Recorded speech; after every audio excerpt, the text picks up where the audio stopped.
clicked on this video because, like me, you're into fitness. You want to develop a better looking body and you want to be, just have better general health. However, sometimes we take having a better body too far and it collides with our health. And this is when problems start occurring. With social media, we see all these bodybuilders, these jacked bodybuilders, crazy big and crazy lean, and they have single body fat percentages. And now this has become the new normal. But the only reason why it has become the new normal is because we are seeing it so much on the internet. Let's compare this to, let's say, the 1900s, so 1900s to 200. Back then, there wasn't really social media, right? So we couldn't see these things. So we didn't thought it was achievable. But in fact, some people did have those bodies, but it was only 0.001% of people. And nowadays, it's the same thing. The only difference is we are seeing more of that 0.001% of people on the internet. And besides this, these people that are crazy big and crazy jacked, that's not healthy. To achieve that, a lot of people take steroids, which messes up your hormones. It's super bad. And even if you don't take steroids and you are really lean, that's just not healthy. So maybe with all these super high standards showing on social media, you decide you want to get lean. So what you do it the traditional way. You literally starve yourself every single day for weeks. Yesterday night, after dinner, my mom read me a story of this Tour de France cyclist. I don't really know how to pronounce it, but I think it's Jonas Abrahamson. And if you don't know, the Tour de France is on, and my parents have been watching it. I watch the highlights since I don't stay up that late. But this is one of the riders. He's professional, right? He's in the Tour de France. And he's really good at climbing. But that isn't the point. The point is, there was an article where he talked about himself when he was younger. And he saw all these cyclists being 60 kilograms, being 1.8 meters tall, 180 centimeters tall, which is crazy. And so he got really pressured. So he got obsessed with being as light as possible. If we look at it with us, it's the same thing with social media, but of course to a lower standard. So what he did, he was riding, a lot. Imagine biking, it's a cardio, and he was eating barely anything. In other words, he was starving himself. And this was when he was in his maybe late teens and early 20s. And do you know what happened? And he literally mentioned it in the article. You can go read it if you want. Just search up his name and it will show. When he was 60 kilograms and he was starving himself, he wasn't getting enough nutrients in his body, which completely messed up his hormones. But do you know what was even worse? He delayed puberty. Right now, he's 80 kilograms, so he gained 20, and he literally said himself he had to buy a shaving kit now, and he's actually starting to pay attention to girls because his puberty hit. It's crazy what happens when you don't eat enough.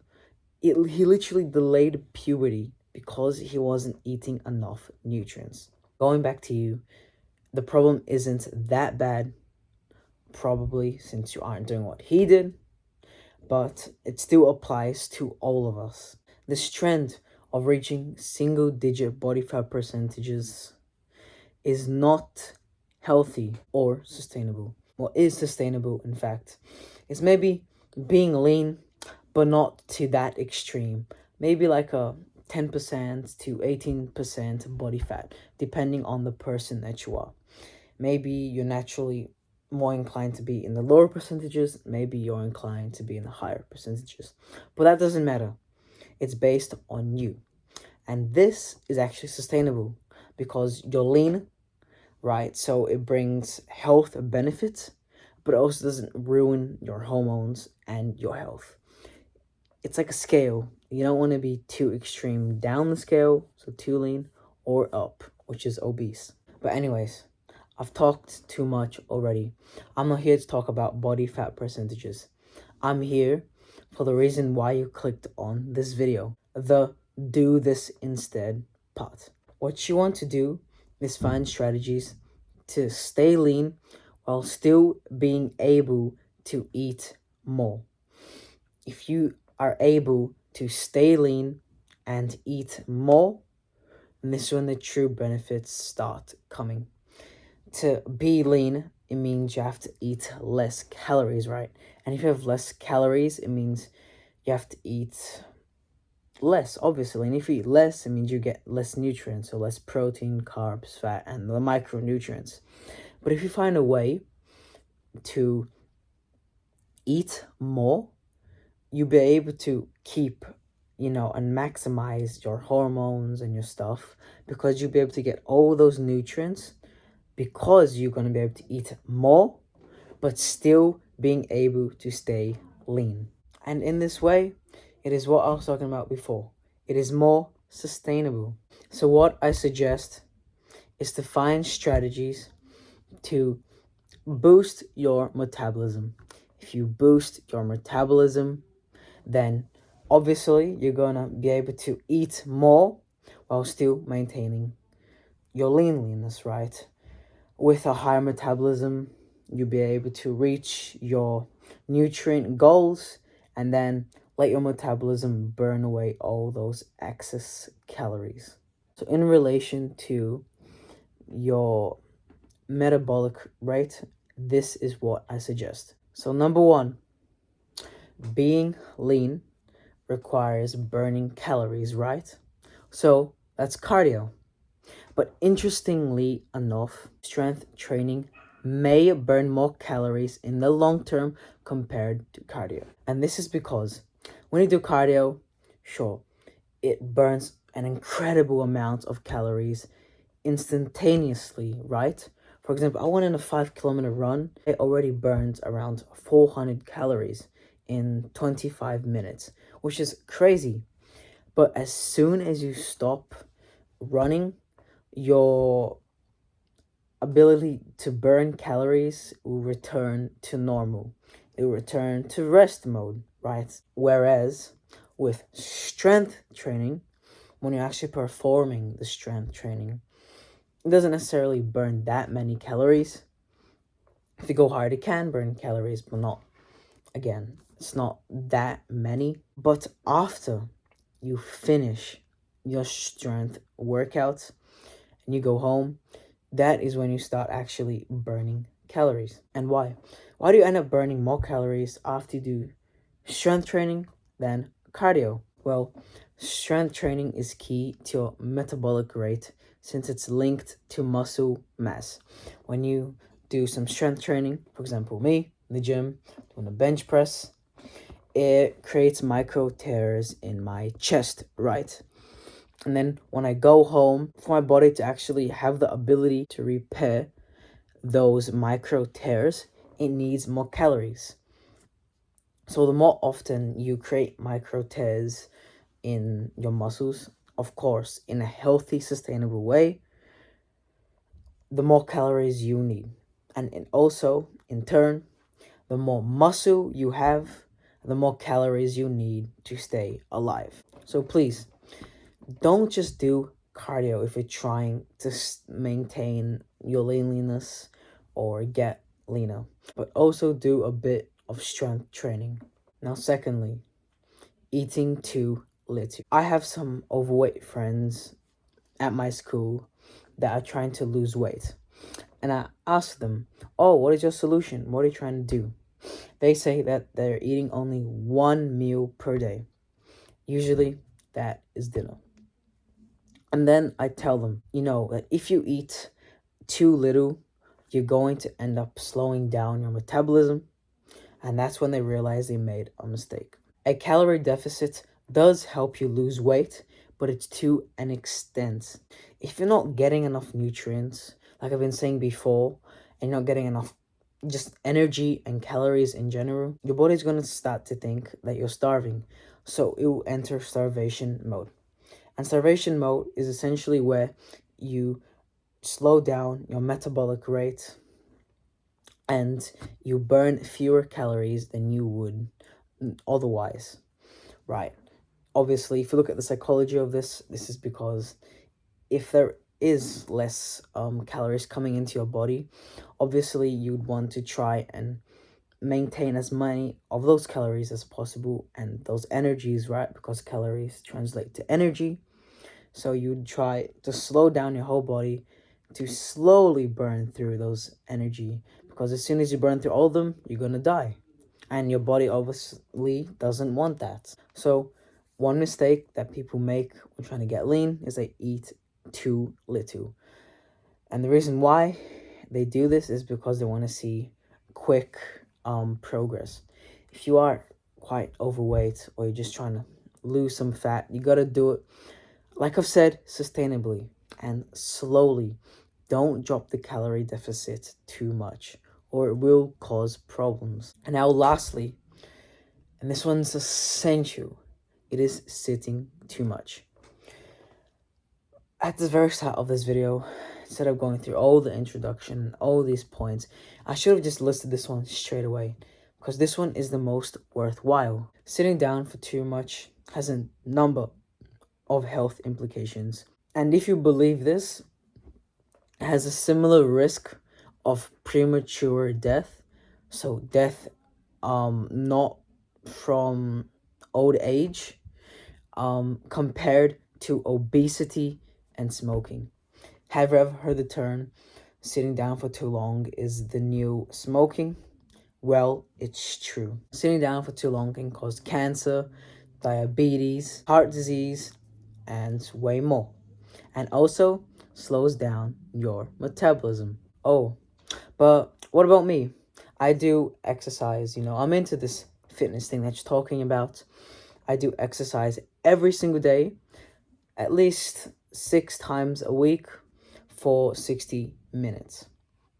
Well, I'm sorry to say, but that means you're going to be either lying down or sitting down for the rest of your time. So 23 hours sitting down compared to 1 hour of movement. And again, I'm sorry to say, but this isn't enough. This can actually cause problems if you're sitting down for all that time that you're not in the gym, besides that 1 hour, right? The reality is, we are not made to sit down for too long. Just look at our ancestors. Our ancestors, they had to scour the lands hours on end, right, to find food.